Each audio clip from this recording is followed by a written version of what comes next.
बिस्मिल्लाहिर्रहमानिर्रहीम अहमदहू व नुसल्ली अला मोहम्मद रसूलुल्लाह करीम।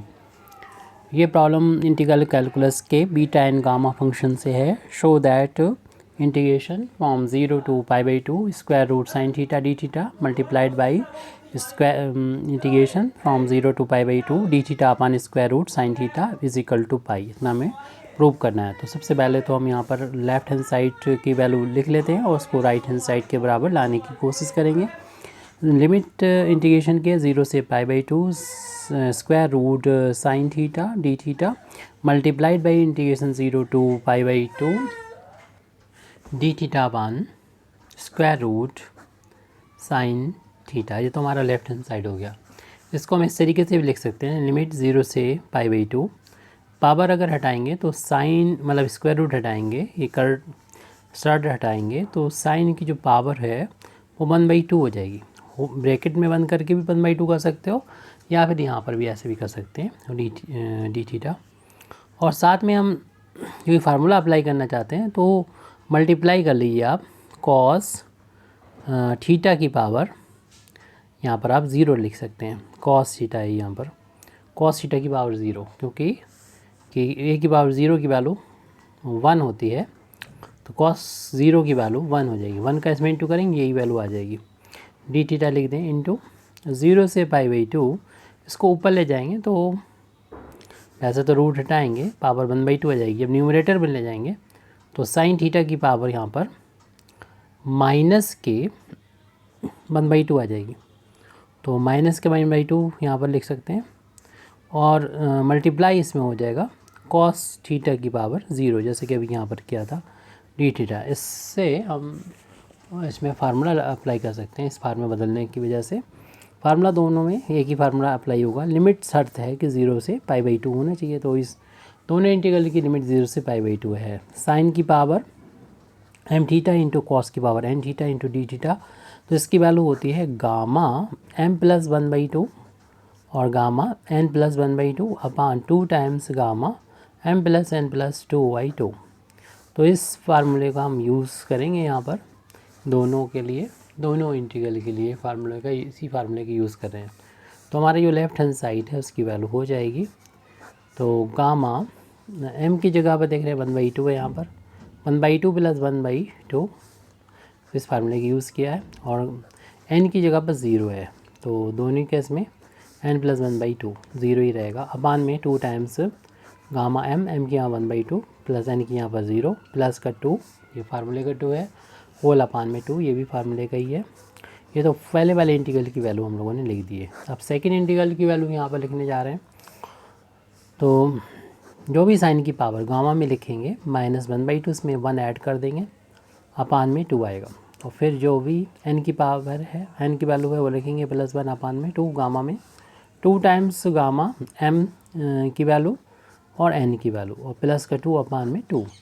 तो यहाँ पर हमने इस फार्मूले को 2 बार अप्लाई कर दिया, इसमें और फिर उसके बाद इसमें, और ये वैल्यू को यहाँ पर और यहाँ लिख दिया। थोड़ा सॉल्व करके इसको लिखेंगे हम। ये 1/2 में 1 ऐड करेंगे तो ये वैल्यू जो होगी वो 3/2 हो जाएगी, लेकिन अपान में जो चल रहा है वो 2, वो भी लिखना पड़ेगा हमको। और ये 0 में 1 ऐड होगा तो 1 आ जाएगा, 1/2 आ जाएगा। ये 2 है और यहाँ पर हम इस 2 में 1/2 को जब ऐड करेंगे तो सॉल्व होने के बाद ये 5/2 के बराबर आ जाएगा, 5/2 आ जाएगा ये, और अपान में 2 है। इसी तरीके से इन दोनों का फिर डिफरेंस देखना होगा। ये 5/2 कैसे आ गया, अगर कुछ प्रॉब्लम हो तो देख सकते हैं।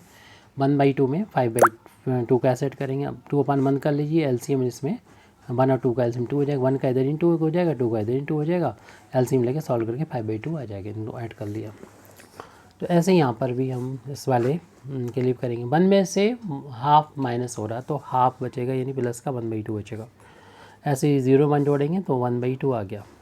ये 2 है और 2 में से हाफ माइनस हो रहा है तो 2 प्लस का है और हाफ माइनस का है, और इसे 2 अपान 1 कर लो, एलसीएम 2 ले लो, 2 का इधर इंटू हो जाएगा 4, 1 का इधर इंटू हो जाएगा, तो ये 3/2 आ जाएगा। तो इस 3/2 को यहाँ पर हम सॉल्व करके लिख लेते हैं 3/2, लेकिन अपान में ये 2 जो है उसको भी हमें लिखना होगा। तो सॉल्व करने के बाद ये देखिए ये वैल्यू नीचे आएगी और ये 2 में इंटू होके ये वैल्यू हो जाएगी 3/4 और गामा 1/2 एज इट लिख दे रहे हैं। ऐसे यहाँ पर 2 ये भी 5/2 नीचे उतरेगा और इस 2 का 2 से साथ मल्टीप्लाई होके ये वैल्यू 5/4 के इक्वल हो जाएगी इंटू गामा 1/2 है, लिख लेंगे इसको। ये भी यहाँ पर भी गामा 1/2 है, इसको नोट कर लेंगे। अपान में ये 2 आ रहा है और ये भी नीचे यहाँ पर आएगा 3/2 इंटू 2 4 हो जाएगा। ये वैल्यू जो होगी वो 3/4 हो जाएगी। हम देख रहे हैं 3/4 न्यूमरेटर में भी है और 3/4 ये यहाँ पर डिनोमिनेटर में भी है, तो वो कैंसिल हो जाएगी। तो यहाँ से ये हमारा ये तो कैंसिल हो जाएगा। तो फिर इसके बाद हम यहाँ पर एक वैल्यू में सुधार कर लें। ये हमने जो माइनस किया था वो तो ठीक था, इस वाले ब्रैकेट में जो -1 में से माइनस किया था 1/2 वो भी ठीक था, 1/2 आ गया, लेकिन ये चीज़ रह गई थी। अपान में जो 2 था उससे हमें यहाँ पर लिखना होगा होल अपान में 2 और ये वैल्यू फिर नीचे जब आएगी तो इस 2 का इस 2 में इंटू करके ये 1/4 बन जाएगा। तो यहाँ पर 1/4 लिखना था हमें। फिर अब इसमें जो बचा है पहले वो लिख देते हैं। इधर 2 इंटू 2 डिनोमिनेटर में है दोनों, 2 का इंटू 2 इंटू 2 4 कर देंगे। अब जो बचा है उसको लिख लेते हैं और फिर उसके बाद में देखते हैं क्या आता है। तो ये बराबर वैल्यू चल रही है, लेफ्ट हैंड साइड के कुल चल रही है। तो अगले पेज पर हम इसको लिख रहे हैं। गामा 1/2 जो कैंसिल होने के बाद बची वैल्यू है वही हम यहाँ पर नोट कर रहे हैं। और अपान में ये था 2 इंटू 2 हो जाएगा 4 और गामा में 5/4 है सॉरी।